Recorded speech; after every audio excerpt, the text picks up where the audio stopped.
Третите последователни резултати од земените примероци од водата во Гостивар се уште не се готови, па затоа не може во целост да се каже колку е подобрен квалитетот на водата.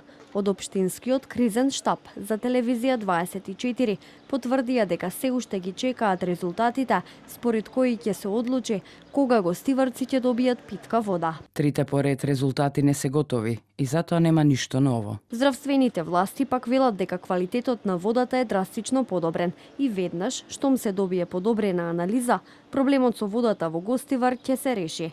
Од Институтот за јавно здравје пак велат дека епидемијата ќе прекине тогаш кога ќе има намалување на бројот на луѓе кои се жалат на симптоми од загадената вода. Со оглед на тоа дека станува збор за сомнение за хибрична епидемија, каде што постои една политика, значи каде што истовремено може да бидат присутни повеќе причинители и не може да се идентификува двоен инкубацијски период, оној кој што вообичаено е потребен за одјавување на една епидемија.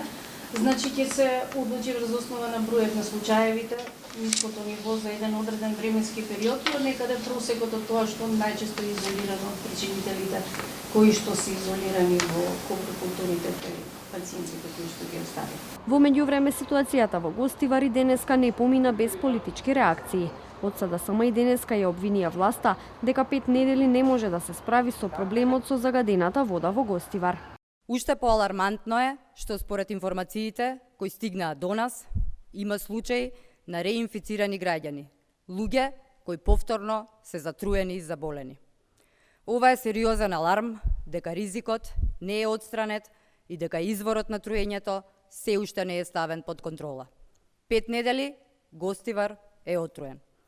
5 недели граѓаните немаат безбедна вода за пиење во сред лето со пеколни температури. Од ВМРО ДПМН пак го повикаа јавното обвинителство да ги истражи документите и извештаите за квалитетот на водата за пиење во Гостивар од периодот кога СДСМ беше на власт.